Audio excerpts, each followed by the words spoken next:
Okay. Thank you all for joining us today. I want to welcome you to the Eclipse Planning Roundtable discussion.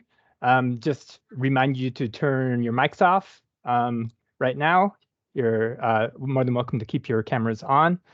And you can put questions for each presenter in the chat, and then we'll also give an opportunity if you want to unmute yourself to ask questions after each presenter. There'll be time to do that. My name is Jonathan Clark. I'm the Youth Service Consultant with the Vermont Department of Libraries, and we're happy to host this meeting. I have also Lily Talbert is with me from the department, as well as some other folks from the Department of Libraries are on the call today.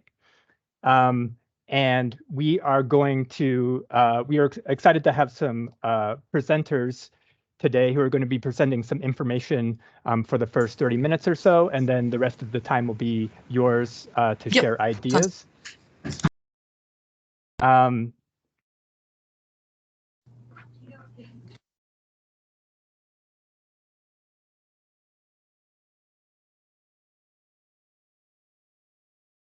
So we are going to be, first of all, we're going to have Max Kennedy, who is the Planning Section Chief with the Department of Public Safety. He's going to be presenting a brief overview of the Eclipse path and state-specific information and travel information and guidance.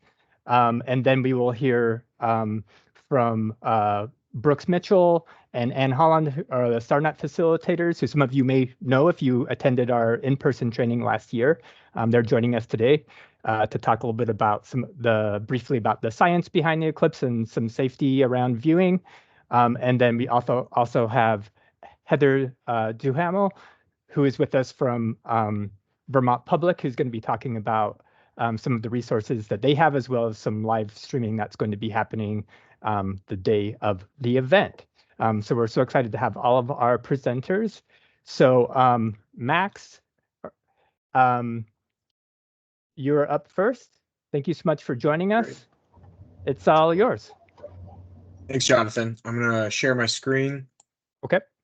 So folks can follow along. So again, my name is Max Kennedy. I'm the Planning Section Chief at Vermont Emergency Management, which is part of the Department of Public Safety. And although this is not an emergency, we do not think this is an emergency. Our agency on a regular basis helps coordinate the planning and response of many agencies during more often than not flooding. But since we have the luxury of knowing that there's a big event happening and folks are used to Vermont Emergency Management as being the coordinating point, we have found ourselves just helping coordinate with different agencies for this event, and ultimately just helping ensure that there's some level of consistency amongst each agency with messaging and just preparation for this event. And I'm having an error on my side, but can folks see the slides? Okay. Yeah. So I'm going to move forward, and hopefully they'll at some point display for me. Okay. So quick agenda. I know we don't have a ton of time, but I'm just going to go over the event overview. I know many of the folks on this call probably and definitely do know a lot more about this event than I do. There's a lot of knowledge and a lot of passionate followers of these eclipses. So, when I talk through it, I know we have a couple folks that know the science on it. Just be aware that I am not one of the diehard followers of these events. I'm extremely excited for it. I'm looking forward to it, but there's a lot of individuals nationwide and across the world that follow these, and they've been following this one for many years. So I'll do a high-level event overview of what we know for the state of Vermont, but in terms of the science, I'll defer to the following presenters. I'll then go over what we have for facts and assumptions. So at the state level, like I said, we're coordinating with many different agencies. So I'll just share what we have on the table for high-level facts and what we think is going to happen. And then I'll just talk about our state planning efforts, what we're doing to prepare. And then I'll just share some resources. And again, there are many resources. I have barely scratched the surface in terms of available websites and other resources. So I do encourage folks, if you found something that you like and works well for you and want to share, please use the chat. So the event overview, again, it's on April 8th, 2024. So around 2:14 p.m., we'll enter what's called a partial solar eclipse. And then around 3:26 p.m., this is on a Monday, we'll have what's called the total eclipse. So we are in what's referred to as the path of totality. It's about 40 miles wide. As you can see on that map, Vermont, the upper north corner, northwest specifically, is in that path of totality, and this lasts around 3 minutes. And hopefully the slides are not, for whatever reason, it's grayed out for me, but I can see through it. Hopefully folks can see the high definition. But for the impacted counties, it's almost most of them. But you can see this line, this is not the total path. We have the southern half of the path of totality. And it sounds like some folks can't see the slides. Yeah, I'm seeing them. So it might be in the view of how folks are seeing it, but I'm Okay. seeing the slides. Okay. All right, great. So, and I can share these slides after the fact, but as you can see here, these slides and these images are pulled from greatamericaneclipse.com. It's an open source public resource website that has a lot of different modeling. This one specifically outlines, what the duration of the path or the total darkness will be for this path. So on the southern edge, you can see areas like Bristol, they'll have the total darkness for 2 minutes. Then working its way north, you'll have 3 minutes and 30 seconds. But specifically, we have these counties are currently impacted. Those below will be in what's called a partial eclipse, and they'll still have an event, but it will not be the grand total eclipse. This is, some folks in Vermont, their least favorite slide, but this is the climatology from National Weather Service. So we have no idea, before if anyone asks, it's far too early to know what the weather will be. So we don't know what the weather will be, but there is a fair amount of data on cloud cover for this time of year. And generally speaking, there's a highly likely chance that it's going to be cloudy, but specifics on what the weather will be and what that cloud coverage will look like will certainly be refined as time goes on. And then this is an internal product that we've been developing at Vermont Emergency Management and working with other partners. This is kind of our status map. So again, the Eclipse center line is up in the northwest. The southern limit is down there, and there's a lot of events statewide, as there should be. This is going to pull a lot of folks to Vermont, and you don't have to be in the path of totality to be participating in it. But the biggest thing, and I'll talk about it in the next couple of slides, the biggest thing we're doing at state level is trying to determine beyond that stretch of where the path is, what's going on within the path. So where are there events? Where are individuals going to be focusing and driving to? And one thing that I'll ask for folks to help out with down the road in a few slides is helping us determine where these events are going to be taking place, so we can then make our decisions and help prepare for that. But you can see here, there's a heat map. And when we call an event, we're looking not at the cafes, they're doing a fixed menu, but more so the public gatherings with 100 or more individuals. So these are known events that have either been reported through the Vacation Vermont website, which is run by ACCD, the Agency of Commerce and Community Development, or 7 days for folks familiar. And then we're continually to try to establish other sources of information. But you can see that there's no beyond Chittenden County. There's no obvious center point for the congregation. 400,000 people already live in the path of totality in Vermont. So, that's a fair amount of our population out of 645,000. So, we know there's a fair amount of people that are just in it already. So now we're just trying to determine where are folks traveling to Vermont potentially going to be going. So this is, what we call our running estimates, our facts and assumptions. So the facts, again, it's on April 8th. That is a Monday. That's going to impact certain things that we don't currently have enough data to say that this is going to stop people from going to work or what that overall impact will be beyond the fact that there's still going to be some rush hour. The hardest challenge we have is we don't know how many people are coming to Vermont, and I'll talk about that when we get to assumptions. But we do know that it's on Monday, and that'll probably change what they do in terms of when they're leaving. So the maximum duration for Vermont is 3 minutes and 36 seconds. 109 miles total are in the path of totality. It crosses two main interstates. So Interstate 89, 91 are going to have a lot of focus from us. Again, 400,000 people live within the path. People will come. So we do know people are coming. We do have different data points. A lot of schools currently are doing half day, and that's something that's evolving as, again, more guidance from the state is being pushed out. Some state parks are going to be open to accommodate the viewing, which is abnormal. Usually they're not open this early. And then vast trails are open until April 15th currently. So the assumptions, this is where we kind of are pulling for data, and this is shaping how we're planning. But so open source information, again, like Great American Eclipse, there's estimates with 36 to 145,000 people coming to Vermont to view this event. That's primarily based on just feeders of cities and in areas outside of the path of totality and looking at where they might go.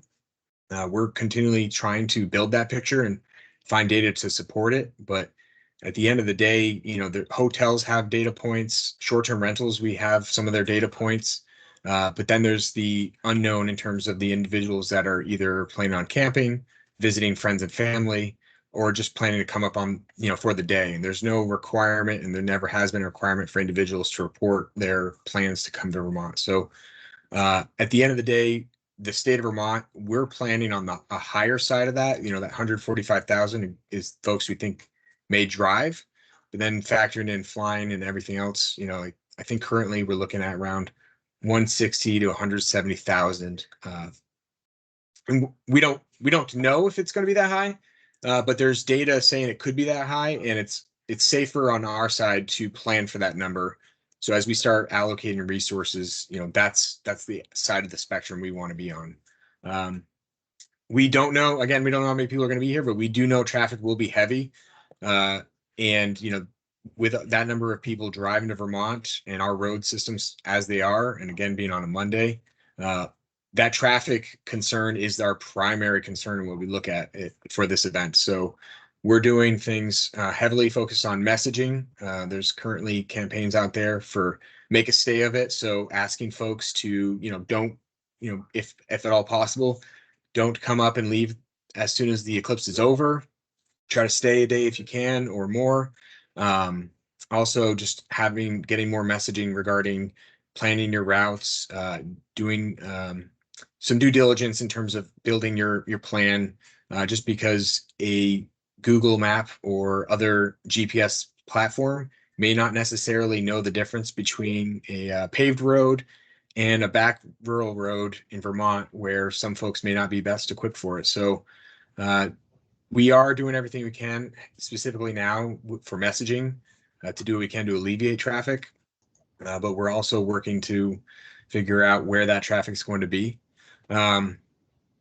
Another assumption is the majority of visitors will arrive over the weekend, so it'll be staged. We don't think there's going to be the same traffic concern on the front end when people get here.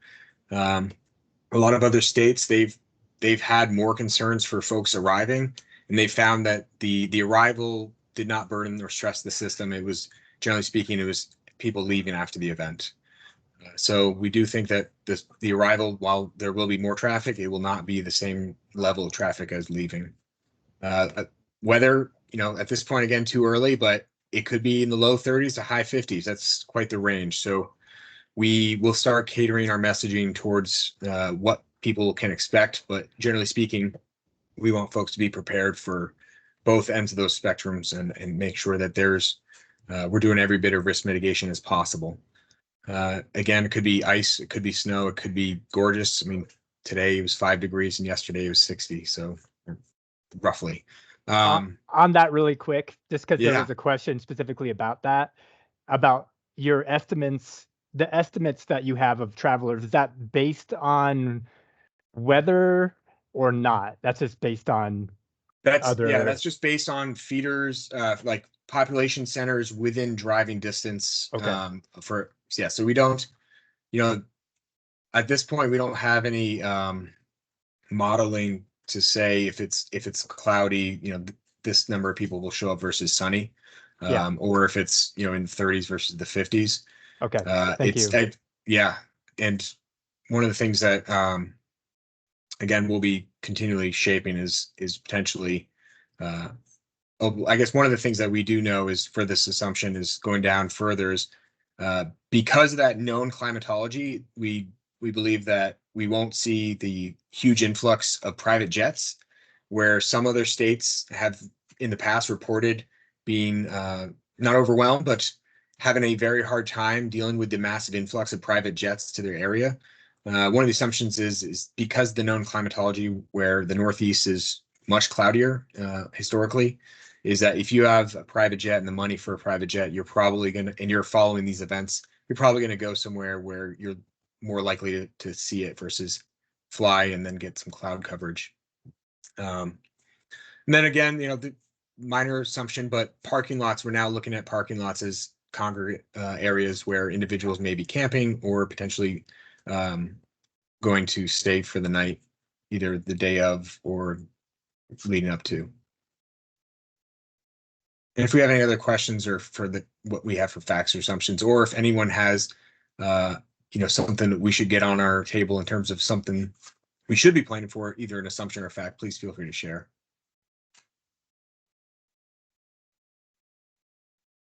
So what is the state doing for planning efforts? Biggest thing right now is we're continually do information gathering. So we are pulling every bit of data we can to try to refine our facts and assumptions list. So where things are, we have our agency of transportation.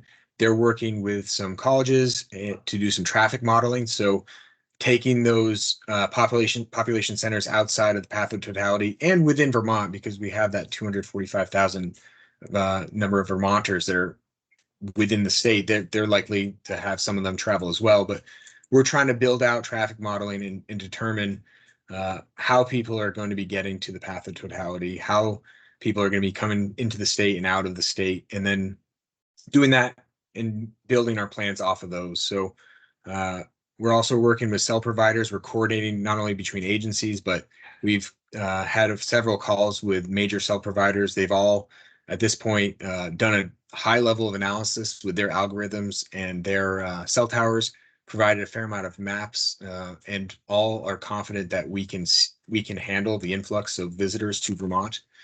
So there's unanimously across the big three providers, no concern of any overburdening of the system. But we all also are working with them to identify areas that, regardless of the event and regardless of number of people, there are areas in Vermont that don't have great coverage. So we are looking at the cell providers and their gap analysis for specific areas, and then looking at where we think people are going and determining whether or not we need to focus efforts for messaging or relocating some of our first responder communication platforms to those areas to help support potentially an influx where there may be gaps for communication. And then we've been doing coordination with businesses, so talking to towers, talking to fuel providers, ensuring everyone's understanding that this event is happening and it's likely going to impact them, so they're prepared that people do not run out of fuel at their gas stations, and that tow trucks are kind of tied into the system and available if needed. And on the state level is restricting certain permits and other construction activities to, again, not further that impact to traffic. For state resources, while the state as a whole is not running any events, we are, again, coordinating and doing what we can to mitigate some of our concerns. So we have signboards and messaging that we're looking at pre-locating, pre-staging, and then we have porta potties, things like sanitation facilities. With this influx of individuals coming, we're looking at where are we going to stage additional sanitary facilities throughout to accommodate this influx of travelers. So FirstNet is a communication asset for first responders.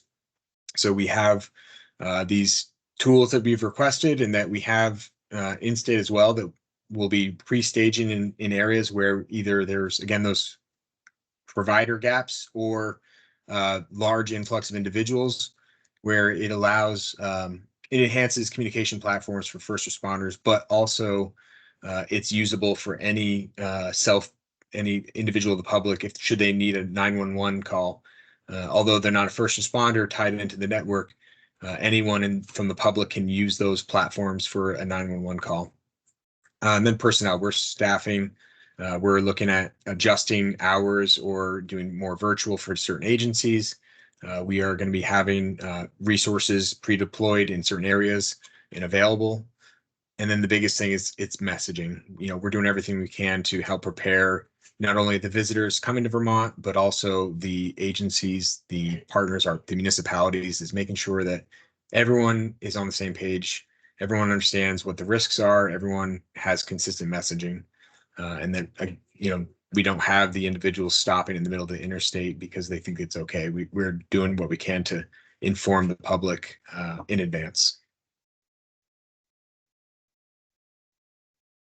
So information sharing, this is the biggest part of the lift for this on the state side. We're doing what we can to have our website up to date. So, I highly encourage folks to, if you haven't already seen some of these websites, the vermont.gov/eclipse, much like the previous flooding we had this summer, this is where all state agencies have their input. So every agency has a public information officer that's involved in this planning effort. So if you see something that's either missing or you'd like to have more, please feel free to reach out. There's a work group that meets on a regular basis, building out this content and syncing the messaging across all agencies. And we direct folks for the official guidance to go to this website. ACCD also has the Vermont Vacation website. They're hand in hand. This one is where we go to for the total summary of events. So there's a calendar in there, but we also have you can see that reporting events. We have a survey. So there may be some towns or some events that do not want to have their event posted on the calendar, either because they've sold out on tickets or they don't want to be overwhelmed with too many people. We encourage folks to fill out the survey. That will help us in terms of knowing where the event is, but also, we don't want to wholly rely on what's publicly facing. So if you have an event that's not listed on the Vermont Vacation website, but you'd like to help us out, again, those events are helping inform where we've staged resources. And also, again, with that communication coordination with the providers, cell towers, I learned this during this process, they can angle and direct towards events. So we are giving these point locations to the cell providers so they understand where things are going on, and they may potentially angle their towers towards those events to help provide the best coverage as possible. And VLCT, Vermont League of Cities and Towns, they have bi-weekly planning calls open to all municipalities. So that's another venue where we can get additional information out and share updates. And then we have this alerting. So Vermont Alert has historically been our primary venue for the state and towns that sign up for it to push out messaging for traffic, weather, and other types of information. But because there's so many people coming to Vermont that may not be currently tied into the system and may not want to go through the process of signing up for this full system, we did create a temporary subscription group where individuals just need to text VT Eclipse to 888-777. And that'll be a messaging group used only for the Eclipse. And then after it, we'll just be deleting it. And then additional planning resources. There's many. So this slide could have a lot more, but at a certain point, it can be somewhat overwhelming for the number of resources out there. There's a lot of great information. These are specifically 3 that I recommend. So NASA has a great site on it. Great American Eclipse, again, it's a public, or not public, it's a private entity that has a lot of great modeling. And then there's also a recording on YouTube calling Preparing Your Community for Eclipse. It's out of Casper, Wyoming. It's somewhat similar in terms of demographics, although a little bit larger than many of our towns and cities, but had a lot of great insight to what we can expect. At the end of the day, the best thing I got out of it is the reassuring fact that the folks that follow these events, they are, generally speaking, great. They do not raise the concerns that some would have with a huge influx of individuals. Anecdotally, their community, the only people that were arrested were locals. So while they had a ton of visitors, it was a great time for all. But it had a lot of great little insight that kind of helped clarify some of our assumptions at the state level. And then again, we have our Vermont.gov Eclipse. It has a lot of different information, and it's continually evolving. The public information working group, they work on it on a regular basis. If folks have additions they'd like to see on there, or requests or questions, please feel free to send them over. What I can do is I'll drop my email in this chat today. I do encourage you to drop me a line, but please be patient. It's with this event and all the other things going on right now. It does take me sometimes a few days to get back to an email, but I do eventually get there. Any questions for me? I'll get into the chat and kind of go over it, see if I missed any. Thank you so much, Of course. That's really helpful, and I think probably answers a lot of questions that folks had. Very thorough. There was one question back about road closures. Is that something that is linked to or from the .gov site? Because I know that there may be already some that are like in Burlington that are going to be happening. What would be the best place to find those? Yeah, that's a great question. And this is a question we get a lot during any event, specifically flooding. So I see the question now. So Burlington, yes, they are closing some roads. At the end of the day, currently there's no statewide listing of local road closures. Just we do maintain Vermont 511, and I'll drop that link. The Vermont 511 is state roads, so there's no planned state road closures at this time. And we are also encouraging folks to use Waze, WAZE, just because that allows for not only state road closures to be reported, and also has a feedback loop. So even if a town is not signed up for it, if an individual marks it as closed, but that's quite frankly, that's more beneficial during the day of. But in terms of a statewide list of local road closures, there currently isn't any. I can certainly ask to see if it's possible, but historically it's been challenging to maintain a statewide list of roads that are closed by locals when we don't have the feedback loop and quite often do not know when they're reopened. But with this being a known event, if we can determine when they're opening, maybe we can get it posted in advance. Thank you so much. There aren't any other questions right now. I think we will go ahead and move to our next presenters. And then if you're able to stick around for a minute, Max, if there's other questions, you might take them. If not, I can gather them too and reach out to you. Again, thank you so much. That was really helpful. Up next, we have Brooks and Ann, who are presenting, who are with StarNet and also the Solar Eclipse, the seal, which for some of you probably, again, joined us last May, I guess, at this point. I can't believe it's that long ago, for an in-person training that Brooks and Ann led, which was fantastic. And we've heard lots of positive feedback about that. So we're going to turn it over to Brooks and Ann to talk about some of the fun stuff. All right. Well, thanks, Jonathan. And can everybody see my screen? Yes. Okay, awesome. Yeah, well, we had a blast in Barrie last May, and I've done a lot more workshops since then. And I always talk about how with the sinoculars, y'all were the first group of librarians to realize, oh, if I lay on the grass, I can see the sun a lot better with the sinoculars. And I'm like, of course, in Vermont, everybody wanted to lay out in the fields and, look up at the sun, but we had a great time. So some of this might be hopefully a good refresher for you all. I wanted to start by talking, oops. let's see, just kind of about the science of the eclipse. I'm going to talk a little bit about like how eclipses happen, what's so special about totality, when you can take your glasses off if you're in totality. And then I'm going to hand things over to Annie to talk a little bit about some resources that we have that you can use and some, basic safe places that you can find resources for doing safe eclipse viewing. All right. So let's, think about it. What is an eclipse? What is a solar eclipse? What's going on here? If we think about the moon, we know that the moon orbits around the Earth every month, roughly, about 28 and a half days, I think. And we know that the Earth orbits around the sun every 365 days. So you would think, right, the moon's orbiting around the Earth every 28 and a half days. So we should get an eclipse about every month, right? Seems pretty simple.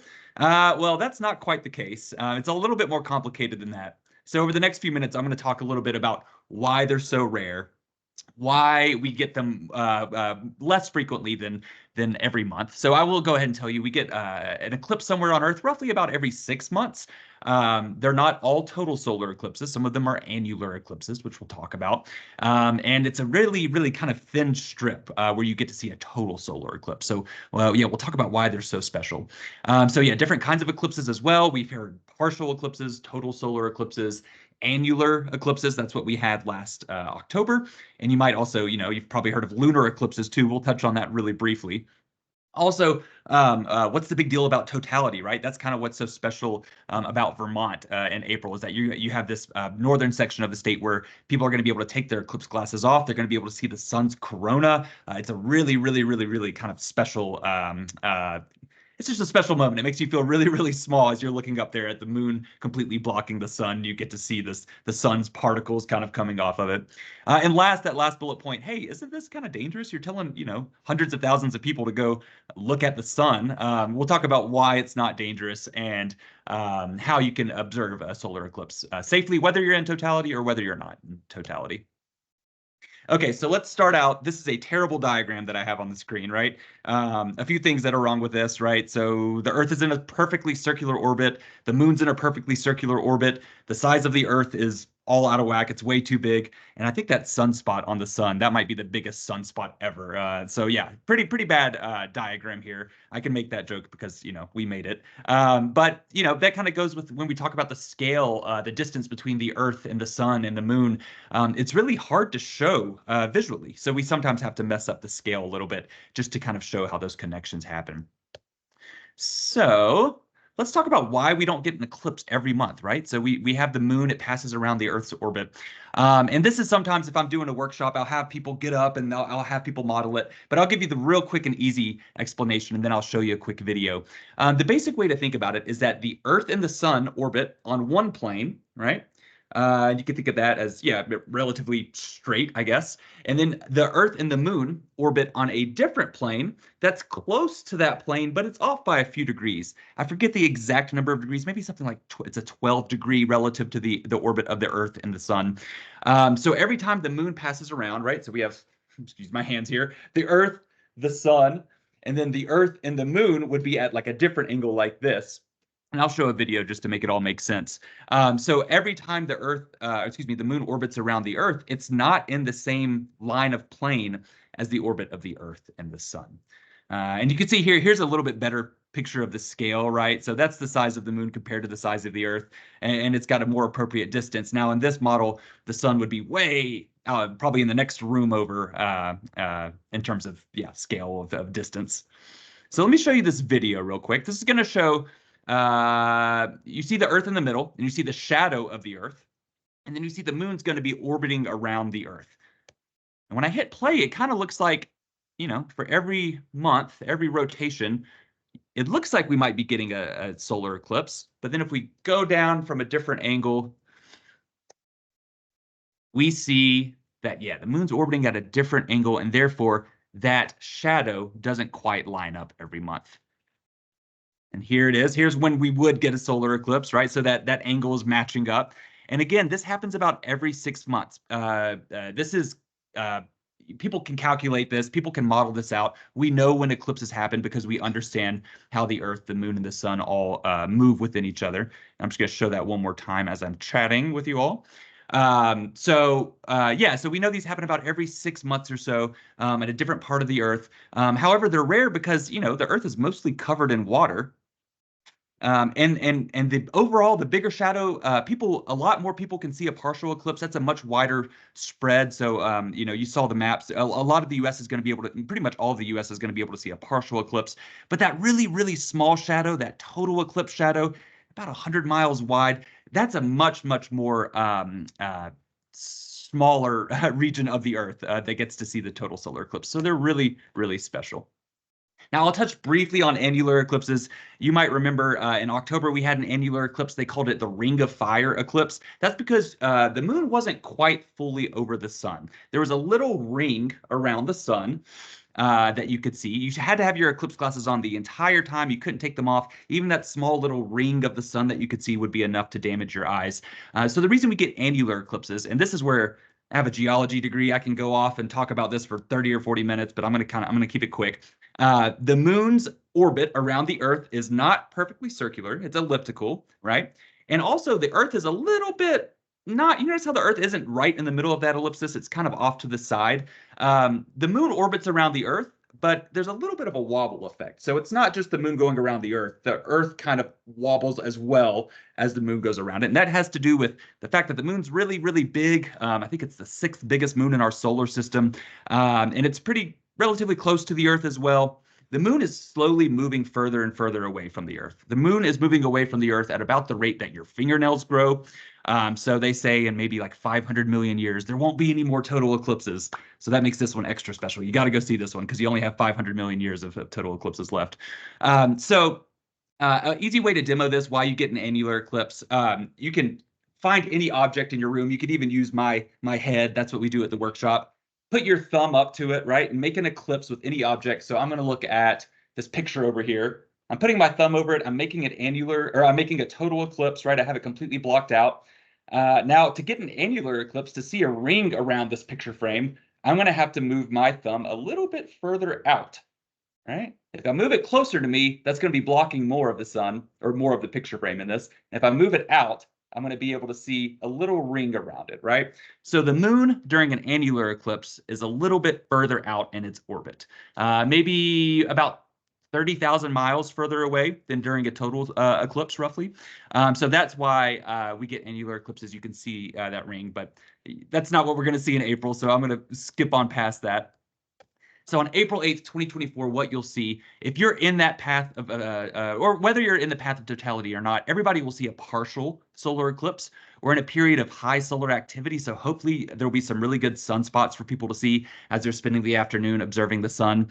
If you're in the path of totality now, and I think Max was showing that map, the upper half of Vermont, as the eclipse happens, you'll see this one last little flash of light as the moon moves in front of the sun. We call that the diamond ring. And then as the eclipse is happening, you might see some flashes of light around the periphery of the moon. Those flashes of light people sometimes think they're solar flares or something like that. No, that's actually from the craters and the canyons on the moon, allowing a little bit of light through.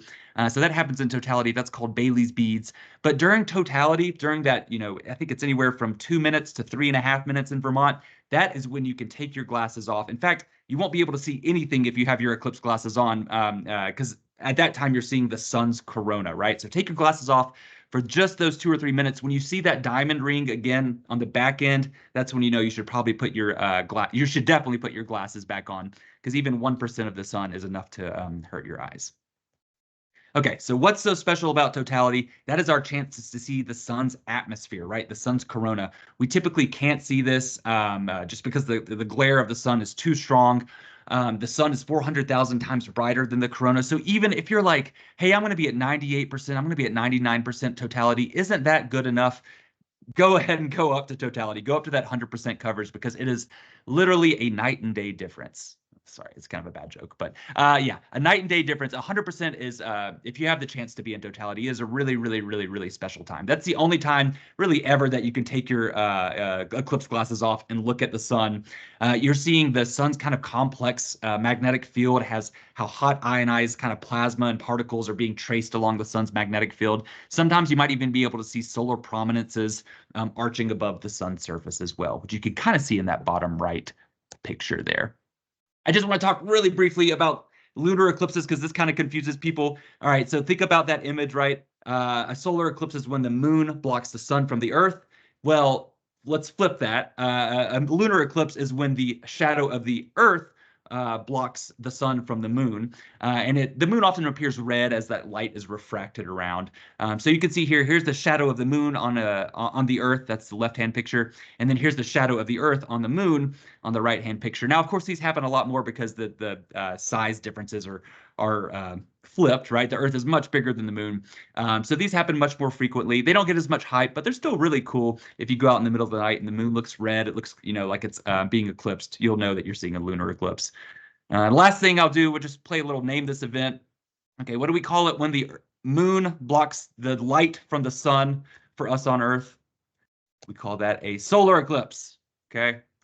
Now, what do we call it when the Earth blocks the light from the sun to the moon? We call that a lunar eclipse. Now, what do we call it when the sun is in between the Earth and the moon? If you were at the workshop, unmute and shout it out. An apocalypse, right? That should never happen, okay? Yeah. Okay, well, thanks. I'm going to turn things over to Annie to talk a little bit about our resources, our safe viewing resources, and just a tidbit about our project in general. Also, thanks, Brooks. Those of you who met both of us when we were there, like all the way back in May, same situation as before. I'm the PI of the project. I get to do the fun stuff, and Brooks has to do all the work. So thank you, Brooks. Brooks just assumed I wasn't going to come to this webinar because I wouldn't go to most of them, but y'all were my favorite, so I had to come too. So yeah, just a reminder, with the SEAL Solar Eclipse Activities for Libraries project, we distributed actually about 5.5 million Eclipse glasses out to public libraries. So if you guys have the glasses with the cute little seal, or in the next couple weeks, you might get some with NSF logos on them. Those are from us. Next slide. We've also, and this is why we've lost our minds and make bad jokes, we've done kits and trainings in all 50 states and 4 U.S. territories. So we went to Puerto Rico, to Guam, to the Marianas, and we are going to go to Samoa over the summer because they have a different eclipse. These things are happening all the time. Our eclipse travels do not end in April. Next slide, Brooks. And this is just a nice little map showing Brooks likes maps, showing the path of the annular eclipse and the total eclipse as in relation to all the workshops that we did and the attendance at those workshops. You can see the territories and the freely associated states that we are working with at the bottom of that slide there. So we've become friends with pretty much everybody, and it's worth noting that a lot of that is because of building great relationships with our state library partners. So state libraries are the best. Everyone comes to us like, how do we work with libraries? The answer is the state libraries. Again, it's so amazing. Brooks, next slide. So if you guys have not taken advantage of the circulating kits yet, but you want to see some of the activities or you want to get a view of them before you get those kits, this is the QR code and the short link that you can use to get that list of items. You do still have time if you wanted to purchase any of the stuff just for personal use at your library as well. This is also my pitch that don't think once the eclipse is over that these kits aren't any fun. They remain just as fun when the eclipse is over. In fact, no one really should be using these kits during the eclipse because there's too much other stuff going on. So they are solar science kits. Look at the sun, see sunspots, see prominences, learn more about shadows, all stuff that can be done before and after the eclipse. So if you were desperately trying to get them ahead of time, I bet it will be easier to get them after, and you will have just as much fun as the people that got them early. And I just wanted to. Oh, go ahead. I just wanted to say quickly, in Vermont, we've been doing sort of a very sort of grassroots version of the kits. So libraries have been handing them off to each other. Right. So we haven't been circulating them through. But once the eclipse is over, we're going to take some of the pieces from those eclipse, and then we're going to make some of the equipment available, and we're also just starting to loan and to larger items like and kits through the Department of That's Libraries. So perfect. that's how we've been doing it here. So if people have questions, there's only a few folks that have that Right. attended that training last year who's been getting those kits for right now. But next year, some of those that equipment will be available. Awesome. Thank you, Jonathan. So yeah, ignore the logistics part of what I said, but the fact that the stuff is cool, definitely pay attention to that. Again, scan that QR code, probably the activity in there that's the easiest, or two of them that's easiest for you to just duplicate right now and either have at your eclipse event or your events before the eclipse would be Moon Bear's Shadow. If you're not familiar with it, it's a really cute storybook activity. But you don't need the fancy stuff that we bought, right? Like your moon bears could be everyone's favorite action figures. The little trees could be Legos. You can use your phone for the flashlight. So definitely cool things to look in there. And then also the sorting games activity. Very good. That's a really good one for Eclipse Day. Sorry, go ahead, Brooks. He's trying to move me along and I'm not listening. Just a reminder, and you all can email us if you can't find this information. Do not sleep on the indirect and low-cost solar viewing things. Using the colander, using a disco ball, interlacing your fingers, a pinpoint projector where you just poke a hole in a piece of paper and move it until you can see the shape of the sun and the moon. These things are so cool. Seeing the shadow of the eclipse through trees was some of the most fun stuff that we saw during the annular. So make sure that you're trying out this fun stuff too. Go ahead, Brooks. I am assuming Jonathan will just send these slides out because I don't want to talk about how to make a serial box viewer for the 1000th time this month. But in essence, again, this is just another example of a pinhole viewer. You've seen the pictures of the kids kind of looking up towards the sun or kind of away from the sun with the serial box. This is that. Very simple instructions on our website. Just promoting Raisin Bran. But Annie, we're on your website. Oh my gosh, you should probably go check out the STEM Activity Clearinghouse. So on the STEM Activity Clearinghouse, there is a collection explicitly for solar eclipse and solar science hands-on activities. That's where you'll find all that stuff I was just talking about. If you are at this point just over the sun, shut up about the sun, Annie. We are done with the sun. Definitely also check out the Activity Clearinghouse for pretty much any kind of hands-on or sciencey thing you can think about. It's set up kind of like an Amazon shopping cart. So you just check, I want an activity about this topic that's super easy, that just uses materials I have under my sink. What do you got? And then like a list of 15 appropriate activities will pop out. So definitely, even if you're over the sun stuff, definitely check that out. But don't be over the sun yet, a little bit longer. Again, just another list of resources. The ones that Max, the first speaker, shared were really, really good and relevant. Just adding a couple more here that are more specific to the stuff that we work on. The only website that I will also promote that isn't listed here, I don't know if there's another slide, Brooks, is timeanddate.com. Timeanddate.com is really, really good, both for this eclipse and for ones in the future, of zooming into your particular location and just getting that really very, very location specific info. So Great American Eclipse, really, really good graphics. Time and date. We'll get some of the smaller towns that might not be covered on the other one. So definitely check both out.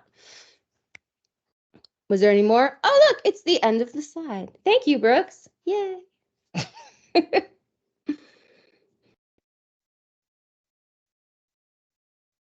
Oh yeah, and Jonathan, I don't know if you want us to take questions or if we need to cede the floor to somebody else. We're happy. We're flexible.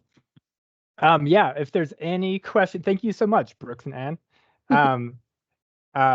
Yeah, I think it's nice to especially since y'all have been talking about this so much, but your excitement about it is great because it is coming.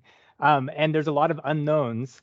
But hopefully, and the weather is a big unknown, but Yeah. it should be, no matter what, we should hopefully get some glimpses. Yeah. And also, I mean, have the NASA live streams up. They're going to have some folks based in, they'll get a clear view of the eclipse no matter, where they are, because I think they have a few different locations. We'll be down in Texas. As Max mentioned, the people that are traveling from far away might not go up to the Northeast just because of the clouds. Yeah. I mean, it's a beautiful place. I would go there just to enjoy the scenery. But I do have some. I was just reading the chat here. Do you have some backup plans to some maybe some activities or a live stream of the NASA stream up in your library just in case it is cloudy? Yeah, that's a great idea. And in just a minute, Heather's going to be talking about a local live stream as well. Cool. That'll be from St. Johnsbury. But the NASA live stream will have, I think it's from like basically everywhere in the United States. I think so. Yeah. Yeah, that's in the path of totality. I remember viewing it in 2017. So it's a good thing to have if you have a space that you're able to have it on. That's a great thing to do. Yeah, and something we've been telling everyone we talk to is like, there's going to be so much going on, right? You won't have time to do activities, this and that. That doesn't mean you shouldn't have those activities, right? Have Moonbear's Shadow, have the sorting games, have other stuff that you would normally be doing, and just don't plan on taking it out unless the worst happens, right? Like be prepared, but don't feel like you have to do everything unless there's a reason to. I did see Rachel had a question about sustainability. So we will be in the next couple weeks here sending out info asking libraries to sign up to be donation centers, or you can send them back to us. The intent is we want to give them to libraries that have, sister libraries in other countries that are going to have eclipses, and then they can pass them on that way.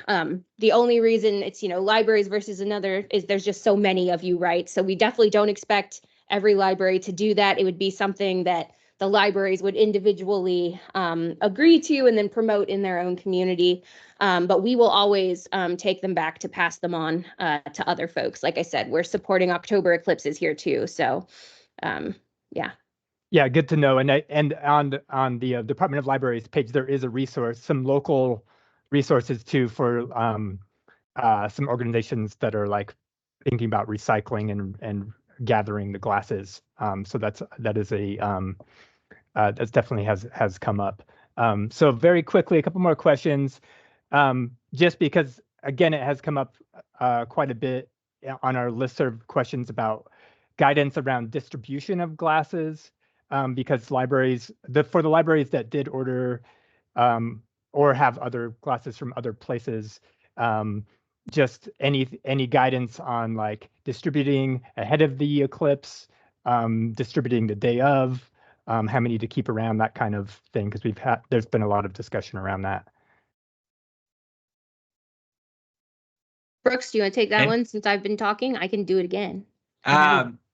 Well, and I would, in general, if you, I would hand out your Eclipse glasses at an Eclipse-related programming. If you can do it before the actual day of the eclipse, I think that maybe kind of helps crowd control a little bit. You can remind families that not everybody you don't need to look at the eclipse for 3 hours straight. You're going to get a migraine. You're going to get a neck strain if you look up at the sun for 3 hours straight. So if you're running really low on glasses, you just muted yourself, Brooks. I'd recommend, if you are running low on Eclipse glasses, I'd recommend handing out one to each family.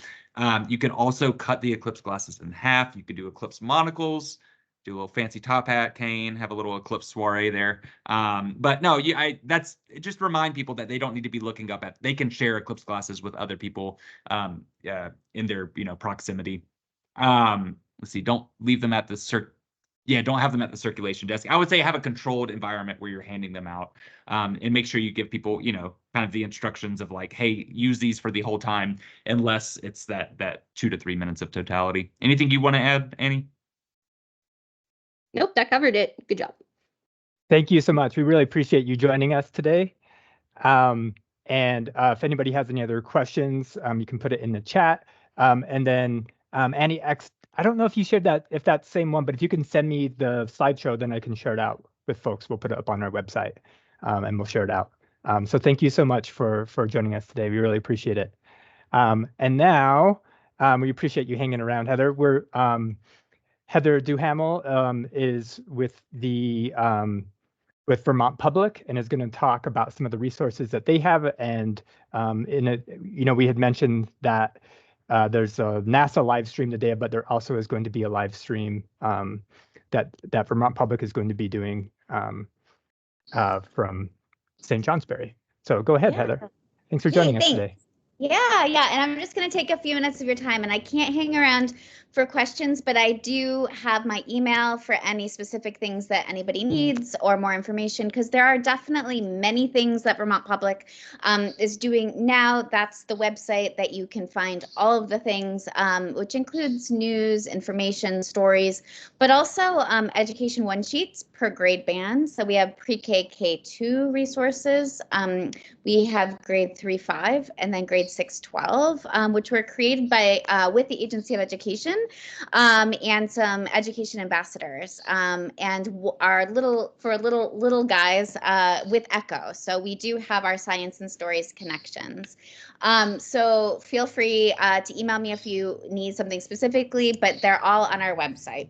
The other things that are happening at Vermont Public leading to the eclipse in March, we have our Eye on the Sky will expand its 2-minute coverage, and that begins leading into the eclipse 4 weeks in.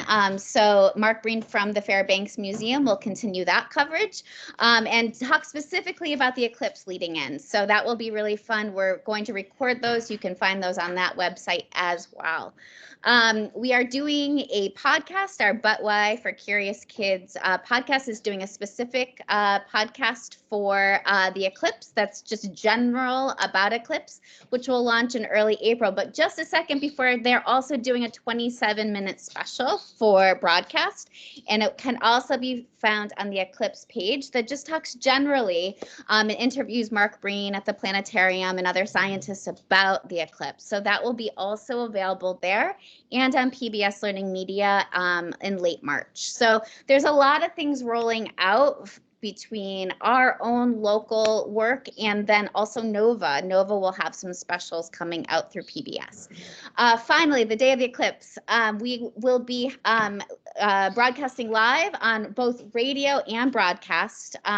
Fairbanks and Vermont Public purchased a pretty fancy camera so that we can see, hopefully, if it's not cloudy, the sky. So we will have a local feed on broadcast. And Jane Mark Breen will be broadcasting from 2:30ish to 3:30ish the day of the event, just talking, answering questions. So that's something that you can be aware of and use on the day of the event as part of your programming.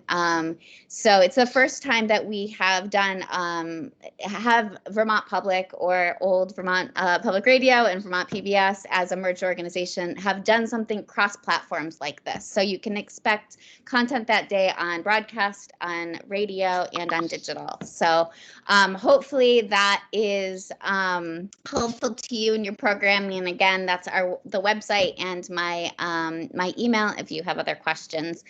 Jonathan also has a one sheet which has all of the dates, where to find it, and that's local and national PBS content that could be helpful to you.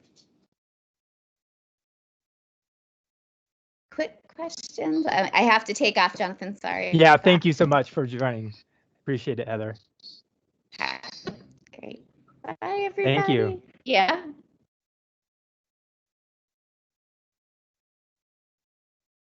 Okay, so thank you to all of our presenters. That was really, really great.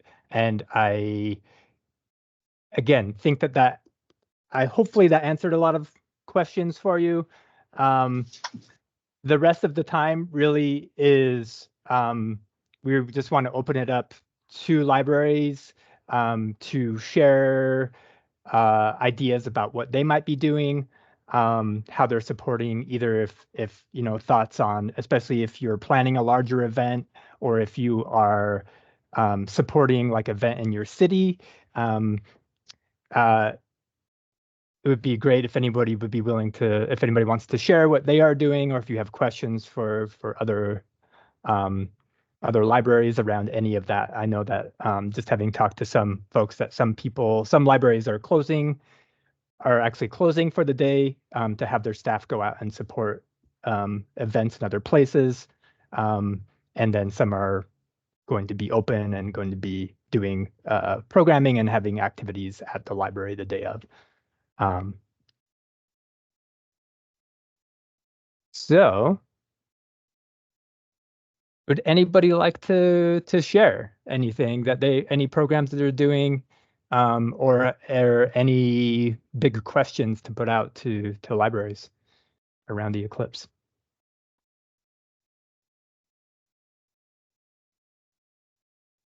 And you can put it in the chat. You can unmute yourself. You can unmute your mic.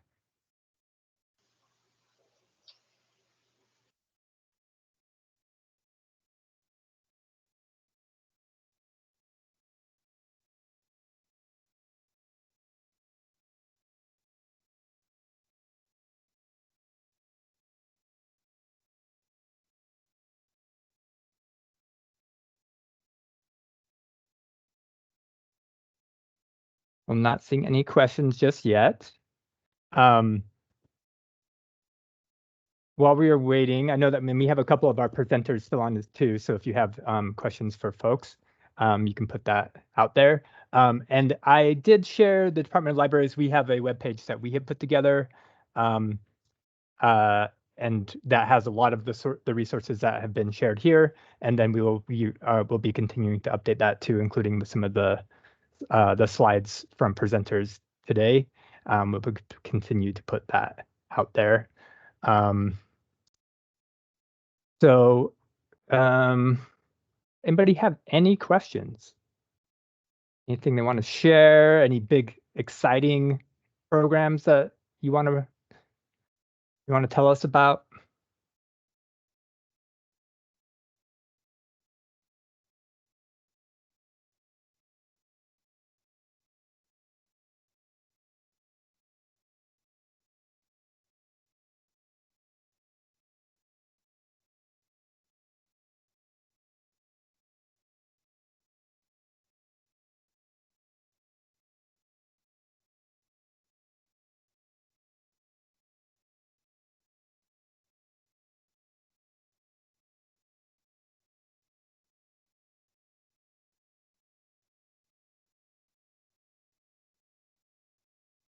Well, while we're waiting for if anybody has wants to share anything or has questions, let me know. There's a couple other things, just sort of talking about some of the things that have been addressed, just in the actual glasses distribution. Again, there are lots of libraries who are doing it in different ways, distributing classes in advance of the event. And then the other thing that I know has come up is just if you are open, you're going to be, especially if you're doing any kind of programming or viewing the day of, that you can also just like designate sort of like what Brooks and Annie were talking about, is that you can also sort of designate some glasses. And even there was a library that I remember heard about in 2017 that they talked about that they did a program outside and they only had a few glasses.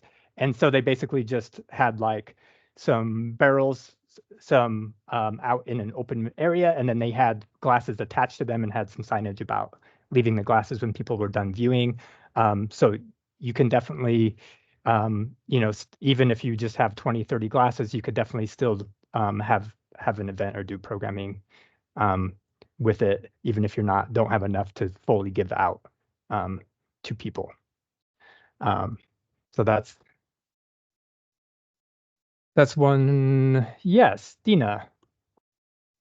Hi, can you hear Yeah, me? go ahead. Yes, I can. Okay. Well, so our library is in Dummerston in southern Vermont, and we do have bunches of glasses. We are not typically open on Mondays. And so I've been sort of back and forth between trying to figure out, should I, do something special on that Monday, come in, be open, try to have some kind of event? Or is it more likely that people are going to want to be heading further up north anyway, and we should just not even bother trying to have an event? I'm just not sure. I mean, the easiest thing for me would be to just hand out glasses as people ask for them. And I'm just not even clear. I have no idea how to gauge how many people are going to want glasses and what they're planning to do with them. So I just haven't been clear about what I might do on this day. I appreciate that question, and I know that just having talked to some folks that are in southern Vermont, that is sort of a question, and I think that it's a mix. I think that some libraries are certainly there. There will be interest, and there will definitely be people from southern Vermont who are going to the Path of Totality.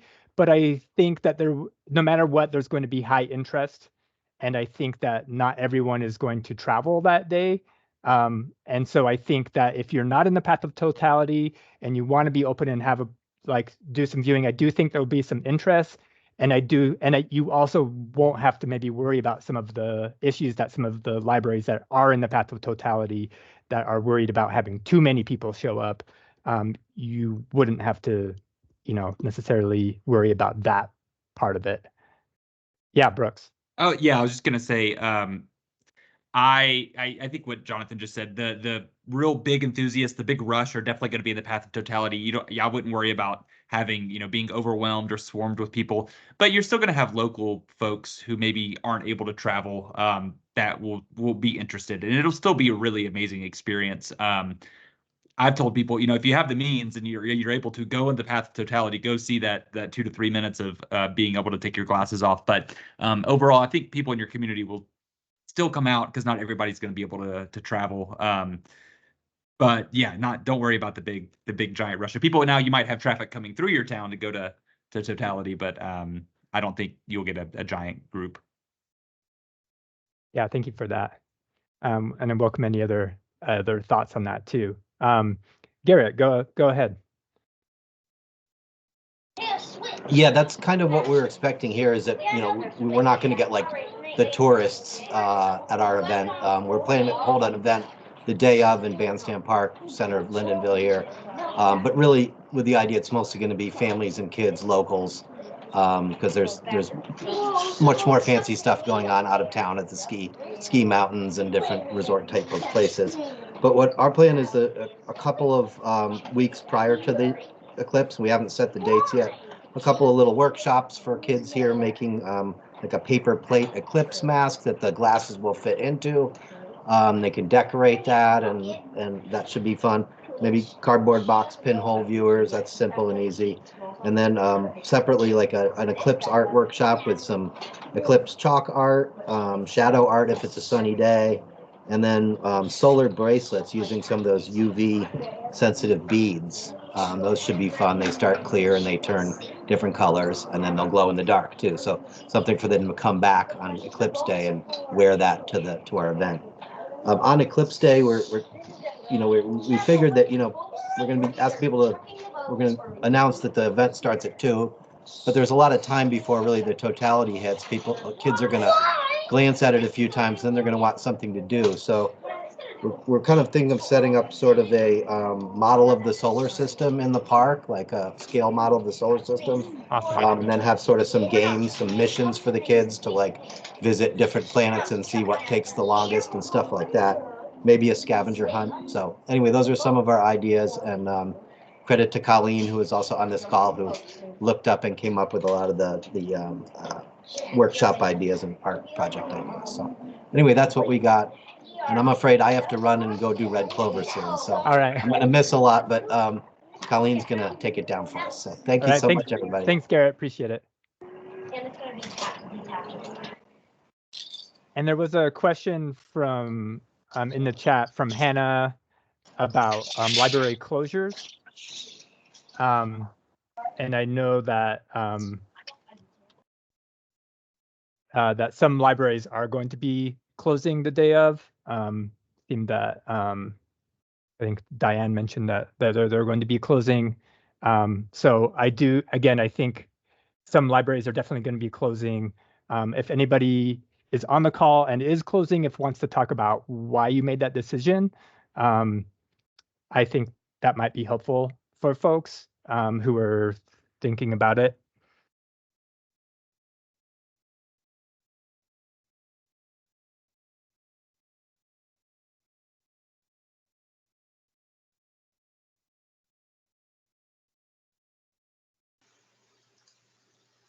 I got my sound working again. Can you hear me?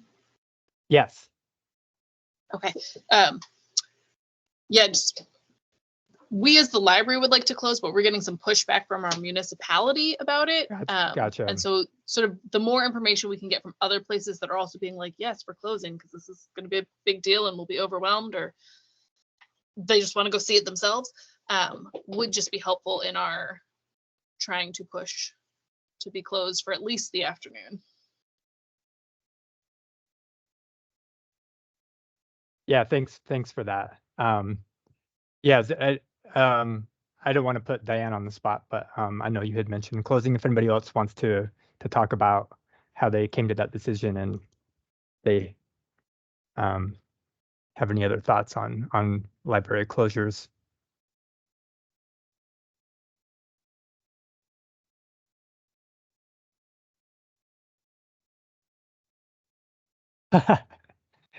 Fair enough, Diane. They just said that basically their choice was just, it's an event, it's outside, so they're just closing the library, the staff, and they're encouraging people to go outside and enjoy it. So that's fair enough. That's certainly one of the reasons my libraries might be closing.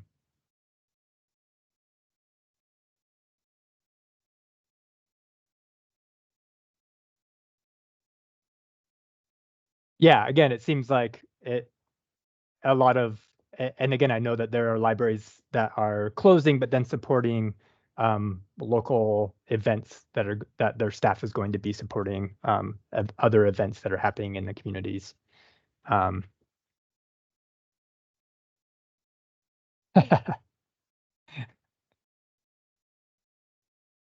just, yeah. Laughing at Diane's saying that she didn't ask for permission about closing. But yeah, that definitely is a factor too. It's not always just the library staff's decision. Anybody have any other questions or ideas, thoughts about what they want to share, what they're going to be doing or not doing that day?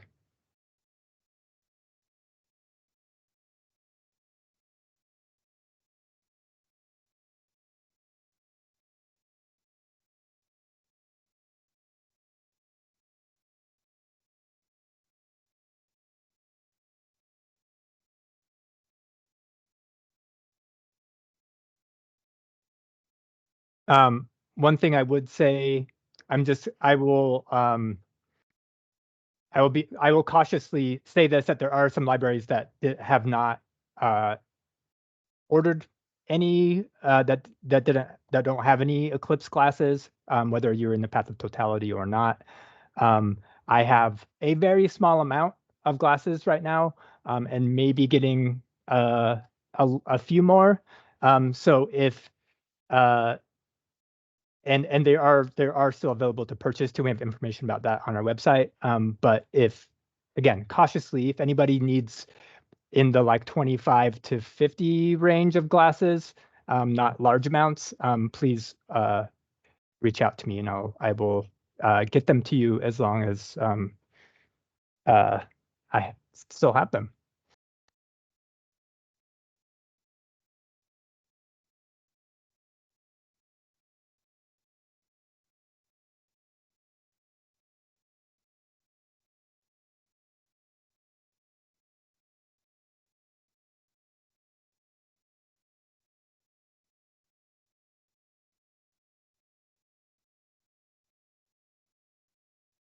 So we have a question in the chat from Ruth. Just started at New Haven a week ago. We were in the path of totality, just toward the southern limit, trying to wrap my head around, should I try to pull together an event last minute? What, can you hear me? Yes. Oh, yeah. Okay. I guess, I mean, what I mean is I haven't been paying that much attention, so I don't really have a good concept of what that means. Like, so it's, and I was busy, so I just got on this. So it's going to be 2 minutes of a full eclipse work. Is that correct? It's like I got. Well, it depends. So I in a second, I will drop it in the chat, but they're on the Department of Libraries page, and it's elsewhere too.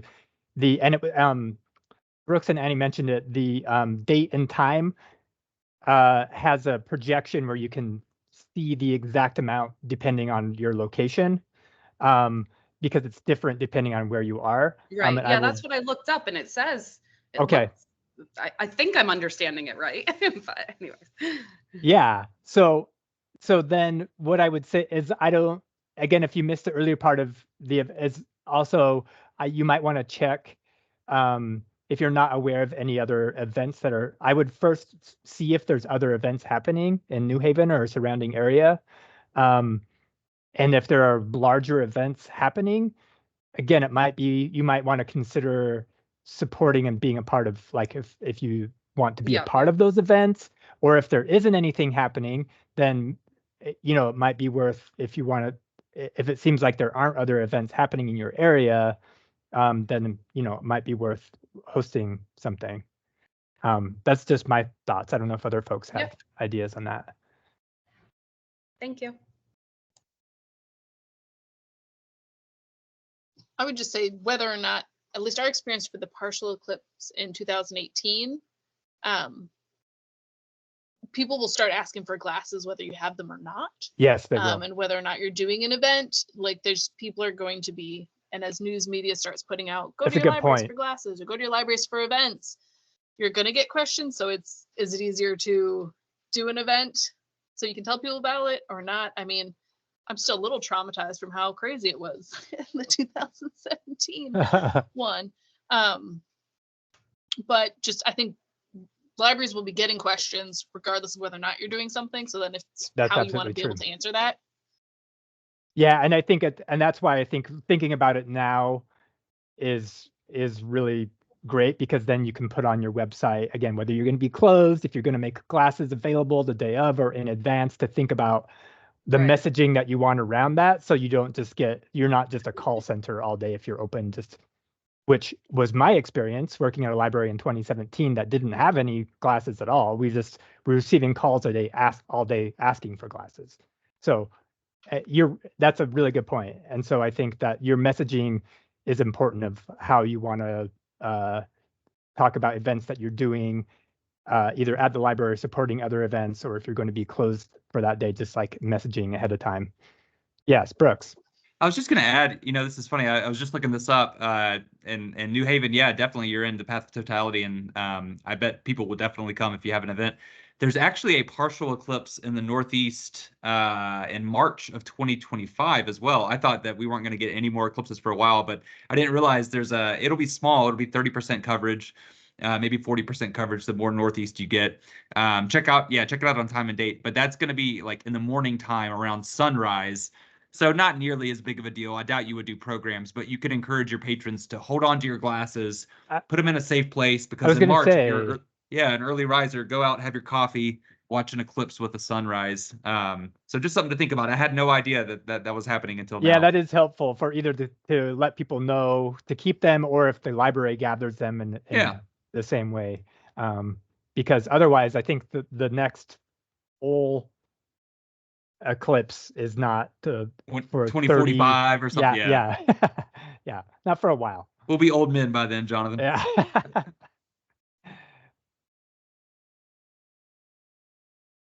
I appreciate that, Brooks. Yeah, no problem.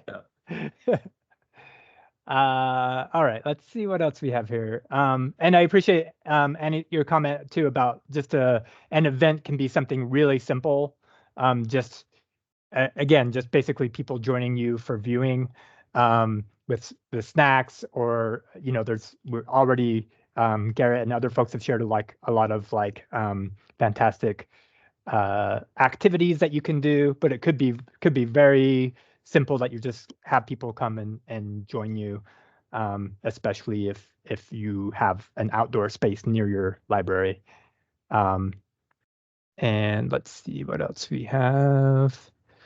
Are any libraries collaborating with local schools?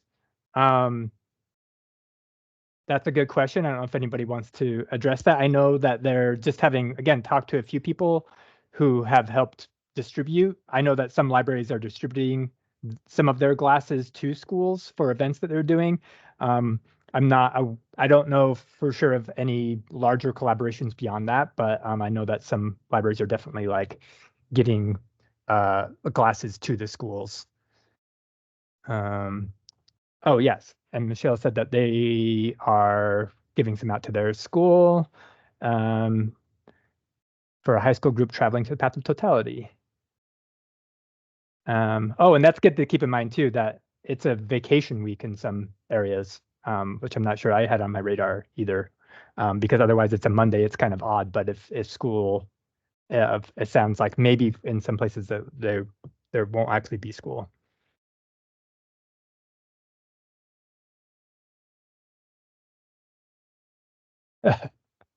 Yeah,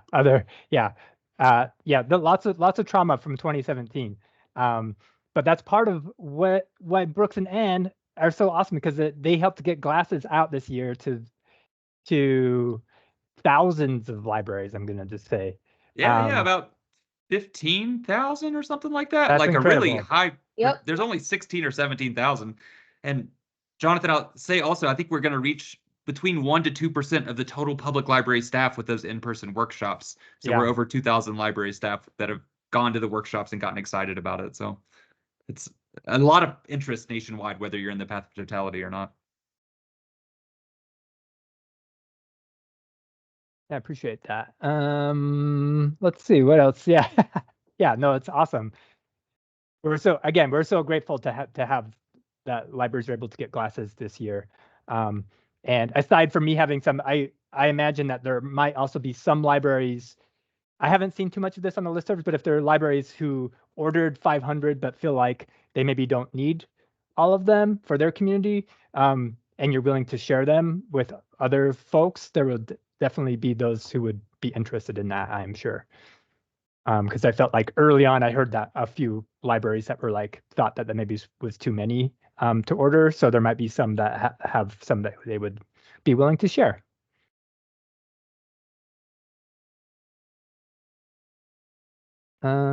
Let's see. We have a few more minutes. Brooks, there's a question for you. Oh, yeah. What will it be like if we're not in the Path of Totality? Oh yeah. So in Vermont, I think you're still going to have really, really high coverage. You'll get a change in temperature. I think I don't want to make anything up, but I think it'll get dark enough to where you might hear some of the animals make some noises as well. You just won't be able to see the sun's corona would be the big difference. If you're at 90 or 95%, yeah, I think you'll feel the temperatures getting cooler and be able to kind of still fully experience it, be able to see those really cool shadows on the ground, shadows through the leaves, and still kind of have that like, oh my gosh moment. But it just won't be quite as like spectacular. I don't know. I always say I took a video from 2017 of the total eclipse, and I never share it with people because it's just me like holy bleep, and like I'm like it's so enamored. I really didn't expect it to be so fantastic. Yeah, it'll get really, really dark. The street lamps will come on. For the annular eclipse, there was a lot of the edges of the shadows were very pixelated. It was just kind of it's an eerie kind of light. I can't describe. It's not like sunset or it's not like sunrise. The closest thing I've experienced is when we've had smoky weather out here in Colorado, and it's given a weird kind of eerie light. So it's still a really, really, really cool experience, even if you're only in 30 or 40% totality, just to go out and which would be like kind of further out west, to go out and see the sun with a big chunk out of it. It's kind of a surreal experience. Yeah, I mean, and that's the thing about Vermont is like even in southern Vermont, like it's going to be pretty close to totality. Yeah. Even in like places that are a little further away, and it would still be very cool. Brooks, as you were talking about your video, I was thinking of, I don't know if you remember this, the old school. There's the double rainbow video. Oh yeah. The viral one. That's what I'm imagining. You're like, oh my god, eclipse. 100%. Yep. So you mentioned in the full like Path of Totality about animals. Can you talk a little bit more about that? Because I've heard mention of it. But Oh my god! I want to talk about that. It specifically earlier. We have a few minutes, but I have heard about it, so I am curious because it basically it like animals are confused, right? Animals Basically what's happening. Yeah, well, it's animals are confused, but the other way to look at it is animals are so in tune with nature that they just like immediately do what they're supposed to be doing when the sun goes away. I love spiders, so this wasn't scary for me, but when I was at the total in 2017, the second totality hit, like the birds got quiet, the frogs started chirping, like everything we expected, but all of a sudden my telescope tripod was just swarmed with spiders because they're like, oh, nighttime, time to come out, it's spider time. Wow. And like, and then yeah, when the sun came back, they all like just scurried away. I was like, what in the name of God did I just witness? I got Wow. so many pictures of spiders. Everyone who's definitely, scared of like, spiders is freaking out right now. sorry, it's just don't be on a spider nest, which is apparently where I was. But yeah, like even during the annular, folks were saying the bats came out, an owl flew over, like, so especially anywhere in Vermont is close enough, you're gonna get the animal effect from it. But like it's gonna like physically get colder, the wind's gonna pick up, like, you know, we talked about it in the workshop, but like just imagining what this was like for people who didn't know that it was coming, like so Yeah. apocalyptic. You Uh, better. but like in a fun way now, because we know. Yeah. And I assume Sorry, that could Brooks, be if you have anything real to say Yeah. about animals, that's great. No, I was I just mean, super just what hella you stoked said, for spiders. in Texas for the annular eclipse, it was a lot of crickets chirping and things like that. You know, I've heard of like wolves howling. There's a story I heard of, you know, people take cruise ships out to go see the total eclipse, which I thought was a crazy way to spend money until I saw a total eclipse, and I was like, yeah, if I had the pocket change to do that. But I've heard stories. I'd like to see some evidence here that like whales and dolphins came to the surface to view the eclipse or to see what was going on. Yeah. You know, Interesting. I don't have confirmation that actually happened, but that's what a prominent astronomer told me during a webinar one time. So yeah, like Annie said, they're just really in tune, and hey, it's dark, you know, let me go see what's going on. Yeah. And then also I'll just add the connection that I felt. I went down to Northeast Georgia. I'm from the South originally, but I watched the eclipse in Northeast Georgia, and is, you know, kind of 2017 was a little tumultuous times politically, socially, or whatever. And I had never, and I dealt with some really upset, angry, unfortunate patrons earlier in the day. But during that time of totality, I felt so connected. I felt like everybody in the town square watching the eclipse, like we were all giving each other a big hug. It just makes you feel so small, you know. I'm getting goosebumps right now, actually, just talking about it. It's a really special, felt connected to humanity, I'll say. Yeah. And I think that's a great place to end, because I think that there's a lot of unknowns, as we've talked about today. We don't know how many people are going to be coming. We don't know, you know, there's definitely going to be some traffic and some other like potential like safety concerns with the amount of people coming in, but it also should be super cool. And we don't know about weather, but it's, you know, no matter what will be, even if the weather is not perfect, there should be some opportunities to view, I would imagine, during that time. So I want to thank everybody who presented today and everybody who joined us from libraries to talk about what they are doing. And this will be recorded, and we will share it out along with a bunch of the resources that were shared here today. So thanks to everybody for joining us, and happy eclipsing. Takes a minute to fold these, doesn't it? Thanks, everybody. Bye. Bye. Thanks, everybody.